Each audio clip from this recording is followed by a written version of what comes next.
ವಿದ್ಯಾರ್ಥಿಗಳೇ, ಇವತ್ತಿನ ವಿಡಿಯೋದಲ್ಲಿ ನಾನು ಶೈಕ್ಷಣಿಕ ಮನೋವಿಜ್ಞಾನಕ್ಕೆ ಸಂಬಂಧಪಟ್ಟಾಗಿರ್ತಕ್ಕಂಥ ಟಿ MCQ ಆಗಿರ್ತಕ್ಕಂಥ ಕ್ವಶನ್ ಆ್ಯಂಡ್ ಆನ್ಸರ್ ಹೇಳ್ತಾ ಹೋಗ್ತೀನಿ.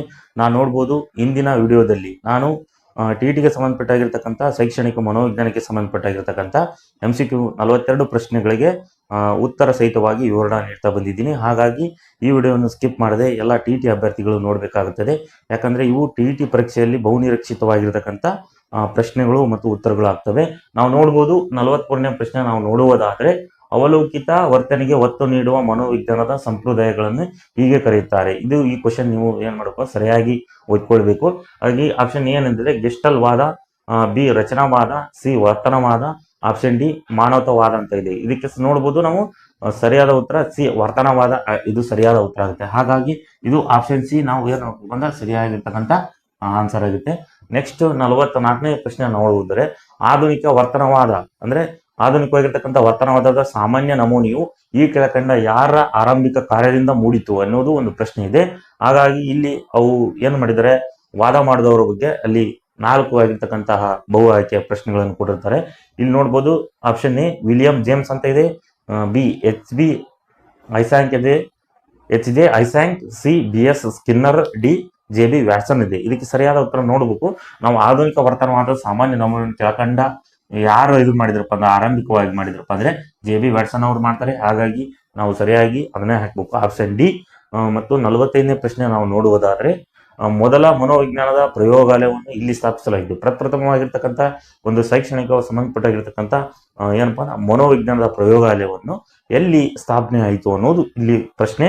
ಆಪ್ಷನ್ ಇ ಮಿನ್ನೆಸ್ಕೋಟಾ ಅಂತಿದೆ, ಬಿ ಪ್ಯಾರಿಸ್, ಸಿ ಫ್ರಾಂಕ್ಫರ್ಟ್ ಅಂತಿದೆ, ಡಿ ಲಿಪ್ಚಿಂಗ್. ಇದಕ್ಕೆ ಸರಿಯಾದ ಉತ್ತರ ಲಿಪ್ಚಿಂಗ್. ಹಾಗಾಗಿ ನೋಡ್ಬೋದು ಈ ಲಿಪ್ಚಿಂಗ್ ನಲ್ಲಿ ಪ್ರಪ್ರಥಮವಾಗಿರ್ತಕ್ಕಂಥ ಮನೋವಿಜ್ಞಾನದಾಗಿರ್ತಕ್ಕಂಥ ಪ್ರಯೋಗಾಲಯ ಸ್ಥಾಪನೆ ಮಾಡಲಾಯಿತು. ಹಾಗಾಗಿ ನಾವು ಆಪ್ಷನ್ ಡಿ ಸರಿಯಾದ ಉತ್ತರ ಆಗ್ತಿದೆ. ಮತ್ತು 46ನೇ ಪ್ರಶ್ನೆ ನಾವು ನೋಡುವುದಾದ್ರೆ, ಸಾಮಾಜಿಕ ಮನೋವಿಜ್ಞಾನದಲ್ಲಿ ಪ್ರಾಯೋಗಿಕವಾಗಿರ್ತಕ್ಕಂಥ ವಿಧಾನವನ್ನು ಏನ್ ಮಾಡಿದ್ರು ಬಳಸಲು ಪ್ರಾರಂಭಿಸಿದಾಗಿರ್ತಕ್ಕಂಥ ವರ್ಷ ಯಾವುದು ಅನ್ನೋದು ಇಲ್ಲಿ ಪ್ರಶ್ನೆ. ನೋಡುದು option 1925, option B 1879, option C 1879 ಸ್ಥಾಪನೆ ಮಾಡಿದರು. ಅದು ಸ್ಥಾಪನೆ ಆಯಿತು. ಏನಪ್ಪಾ ಅಂದ್ರೆ ಸಾಮಾಜಿಕವಾಗಿ ಮನೋವಿಜ್ಞಾನದಲ್ಲಿ ಪ್ರಾಯೋಗಿಕ ವಿಧಾನವನ್ನು ಪ್ರಾರಂಭಿಸಿದ ವರ್ಷ ಯಾವುದಪ್ಪ ಅಂದ್ರೆ 1879. ಇದು ಸರಿಯಾಗಿರ್ತಕ್ಕಂಥ ಒಂದು ಏನಪ್ಪಾ ಅಂದ್ರೆ ಉತ್ತರ ಅಂತ ನಾವು ಹೇಳ್ಬೋದು. ನೋಡಿ ವಿದ್ಯಾರ್ಥಿಗಳೇ, 47ನೇ ಪ್ರಶ್ನೆ ನಾವು ನೋಡುವುದಾದ್ರೆ ನೋಡ್ಬೋದು, ಪ್ರಾಯೋಗಿಕ ವಿಧಾನವ ಪ್ರಮುಖ ಲಕ್ಷಣ ಯಾವುದು ಅಂತ ಇಲ್ಲಿ ಪ್ರಶ್ನೆ ಕೇಳಿದ್ದಾರೆ. ಇಲ್ಲಿ ಆಪ್ಷನ್ ಎ ಸಾಧನಗಳ ಆಯ್ಕೆ, ಆಪ್ಷನ್ ಬಿ ಪ್ರಾಯೋಗಿಕ ಕರ್ತನ ವ್ಯಕ್ತಿತ್ವ, ಸಿ ಚರಾಂಶಗಳ ನಿಯಂತ್ರಣ. ಇಲ್ಲಿ 3 ಆಪ್ಷನ್ ಇದಾವೆ. ನೋಡ್ಬೋದು ಪ್ರಾಯೋಗಿಕ ವಿಧಾನದ ಪ್ರಮುಖ ಲಕ್ಷಣ ಯಾವುದಂದ್ರೆ ಚರಾಂಶಗಳ ನಿಯಂತ್ರಣ. ಇದು ಸರಿಯಾಗಿರ್ತಕ್ಕಂತಹ ಉತ್ತರ ಆಗುತ್ತೆ. ಹಾಗಾಗಿ ಆಪ್ಷನ್ ಸಿ ಆಗಬೇಕು.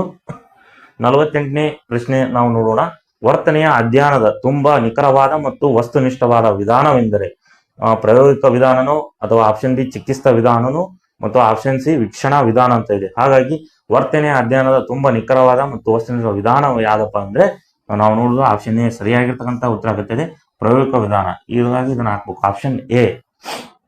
ಹಾಗಾಗಿ 49ನೇ ಪ್ರಶ್ನೆ ನೋಡೋಣ, ಪ್ರಶ್ನಾವಳಿಯ ವಿಧಾನವನ್ನು ಪರಿಚಯಿಸಿದವನು ಯಾರು ಅನ್ನೋದು ಇದೆ.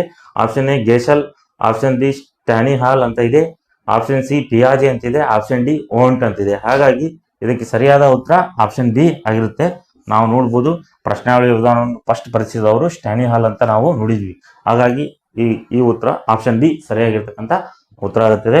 ಮತ್ತು 50ನೇ ಪ್ರಶ್ನೆ ನೋಡುವುದಾದ್ರೆ, ಸಮೀಕ್ಷಾ ವಿಧಾನ ಈ ಕೆಳಗಿನ ಯಾವುದಕ್ಕೆ ಸೂಕ್ತವಾದುದಲ್ಲ. ಅಂದ್ರೆ 3 ಸೂಕ್ತವಾಗಿದೋ, ಒಂದು ಆನ್ಸರ್ ಸೂಕ್ತವಾಗಿಲ್ಲ ಅನ್ನೋದು ಇದರಲ್ಲಿ ಸಂಬಂಧಪಟ್ಟದ್ದು. ವ್ಯಕ್ತಿತ್ವದ ಅಳತೆ, ಜನಗಣತಿ, ಸನ್ನಿವೇಶದ ವಿಶ್ಲೇಷಣೆ ಮತ್ತು ಅಭಿಪ್ರಾಯಗಳನ್ನು ಸಂಗ್ರಹಿಸುವುದು. ನೋಡ್ಬೋದು ಇಲ್ಲಿ ಸಮೀಕ್ಷಾ ವಿಧಾನದ ಈ ಕೆಳಗಿನ ಯಾವುದಕ್ಕೆ ಸೂಕ್ತ ಅಂದ್ರೆ ಪ್ರಮುಖವಾಗಿ ಜನಗಣತಿ ಸಮೀಕ್ಷೆ ಮಾಡ್ತಾರೆ, ಹಾಗಾಗೋದು ಆಪ್ಷನ್ ಬಿ ಆಗುತ್ತೆ ಕರೆಕ್ಟ್. ಮತ್ತು ಸನ್ನಿವೇಶದ ವಿಶ್ಲೇಷಣೆ ಮಾಡ್ತಾರೆ, ಅದು ಓಕೆ. ಡಿ ಅಭಿಪ್ರಾಯಗಳನ್ನು ಸಂಗ್ರಹಿಸಲು, ಆದರೆ ವ್ಯಕ್ತಿತ್ವದ ಅಳತೆ ಮಾಡೋಲ್ಲ ಅಲ್ಲಿ ಸಮೀಕ್ಷೆ ವಿಧಾನದಲ್ಲಿ. ಹಾಗಾಗಿ ನಾವು ನೋಡ್ಬೋದು ಆಪ್ಷನ್ ಎ ಸರಿಯಾಗಿರ್ತಕ್ಕಂಥ ಒಂದು ಉತ್ತರ ಆಗುತ್ತದೆ. ಹಾಗಾಗಿ ಇದು 50ನೇ ಪ್ರಶ್ನೆ ಮತ್ತು ಏನಪ್ಪಾ ಅಂದ್ರೆ ಉತ್ತರಗಳಂತೆ ನಾನು ಈ ಬರ್ತಕ್ಕಂಥ ಎಲ್ಲಾ ವಿಡಿಯೋದಲ್ಲಿ ಹೇಳ್ತಾ ಬಂದಿದ್ದೀನಿ. ಹಾಗಾಗಿ ಮುಂದಿನ ವಿಡಿಯೋದಲ್ಲಿ ನಾನು 51ನೇ ಪ್ರಶ್ನೆಗಳ MCQ ಆಗಿರ್ತಕ್ಕಂಥ ಟಿ ಸಂಬಂಧಪಟ್ಟಾಗಿರ್ತಕ್ಕಂಥ ಶೈಕ್ಷಣಿಕ ಮನೋವಿಜ್ಞಾನಕ್ಕೆ ಸಂಬಂಧಪಟ್ಟಾಗಿರ್ತಕ್ಕಂಥ ಬಹುನಿರೀಕ್ಷಿತ ಪ್ರಶ್ನೆ ಮತ್ತು ಉತ್ತರಗಳನ್ನು ಹೇಳ್ತಾ ಹೋಗ್ತೀನಿ. ಹಾಗಾಗಿ ಎಲ್ಲ ಟಿ ಅಭ್ಯರ್ಥಿಗಳು ಈ ಚಾನಲ್ ಅನ್ನು ಏನ್ ಮಾಡಿಪ್ಪ ಅಂದ್ರೆ ಲೈಕ್ ಅಂಡ್ ಕಾಮೆಂಟ್ ಮಾಡುವ ಮೂಲಕ ಈ ಚಾನಲ್ ಅನ್ನು ಸಬ್ಸ್ಕ್ರೈಬ್ ಮಾಡಿ. ಧನ್ಯವಾದಗಳು.